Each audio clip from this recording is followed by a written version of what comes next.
है एवरीवन, कैसे हो आप सब लोग। मैं हूं आनंद। मेरे यूट्यूब चैनल चलो सीखे पर आप लोगों का बहुत बहुत स्वागत है। तो हम लोग इस वीडियो में पढ़ने वाले हैं ऑक्सिलरी सीरीज़ के बारे में, है ना। तो इस वीडियो में हम लोग ये जानेंगे कि ऑक्सिलरी सीरीज़ क्या होता है और ऑक्सिलरी सीरीज़ कब कन्वर्जेंट होगा और कब डाइवर्जेंट होगा। चलिए अब हम लोग समझते हैं कि ऑक्सिलरी सीरीज़ क्या होता है ना। तो ऑक्सिलरी सीरीज़ वो होता है कोई एक इनफाइनाइट सीरीज़ जो किसी एक स्पेसिफिक फॉर्म में हो।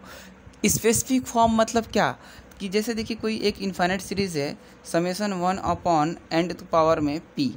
इसका क्या मतलब है, और ये n की वैल्यू कहाँ से 1 से लेकर इन्फिनिटी तक। कोई एक ऐसा इन्फिनिट सीरीज़, इसका क्या है मतलब, इसको ओपन करते हैं तो वैल्यू क्या आएगा 1 के पावर में p प्लस 1/2 के पावर में p प्लस 1/3 के पावर में p dot dot dot dot ऐसे क्या जाता है, ये इन्फिनिटी तक जाता है ना।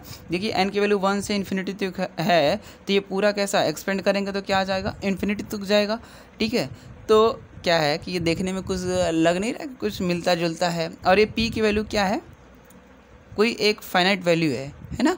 तो कोई एक फाइनाइट वैल्यू है, तो ये कोई आपको मिलता जुलता नहीं लग रहा है। जैसे देखिए ये कि 1 के power 1 square plus 2 square plus 3 square dot dot dot dot infinity तक जाता है ना। तो ये क्या है, फर्स्ट क्या है कि नेचुरल नंबर के स्क्वायर के सम का ये सीरीज़ है ना। तो ये क्या लग नहीं रहा कि कुछ ऐसा ही उल्टा है कि 1 में कर देते हैं, फिर उसके बाद ये क्या है, ये क्या है ना कि इस वाले सीरीज़ का ये इसका लड़का नहीं लग रहा है कि इसी को क्या करते बस 1 उल्टा करते चले जाएं ना। 1 square plus 2 square plus 1/3 square dot dot dot infinity तक चलता चला जाए, है कि नहीं।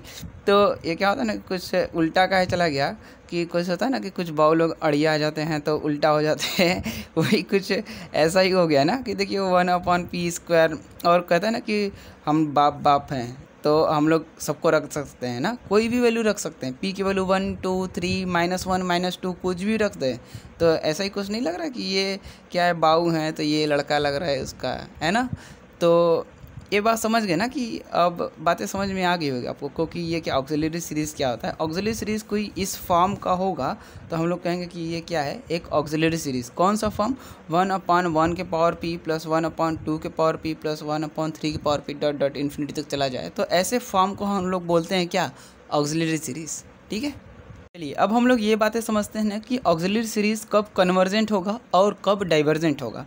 ठीक है, तो ये कन्वर्जेंट कब तब होता है जब क्या होता है कि p की वैल्यू ग्रेटर देन 1 होती है, तो ये ऑक्सिलरी सीरीज़ क्या होता है, कन्वर्जेंट होता है। और सेकंड बात, ये डाइवर्जेंट तब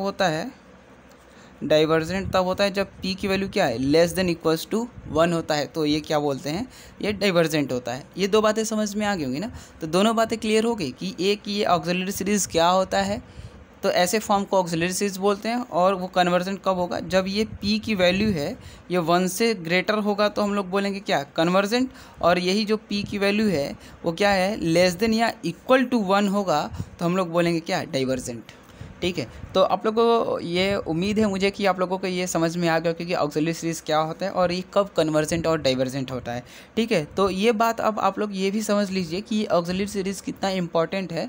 तो आगे आप लोग जितना भी टेस्ट पढ़ेंगे, जितना भी टेस्ट पढ़ने वाले हैं कन्वर्जेंट और डाइवर्जेंट के लिए, उन सारे टेस्टों में ऑक्सिलरी सीरीज़ का रोल प्ले होने वाला है, इसलिए इसको बहुत अच्छे से समझ लीजिएगा। ठीक है, तो उम्मीद है कि आप लोग को समझ में आ गया होगा। तो यदि आप लोग को समझ में आ गया होगा तो प्लीज़ लाइक करिए और कमेंट बॉक्स में कमेंट करिए कि समझ में आ रहा है या नहीं आ रहा है। प्लीज़ आप लोग कमेंट नहीं कर रहे हो, प्लीज़ कमेंट करो। ठीक है।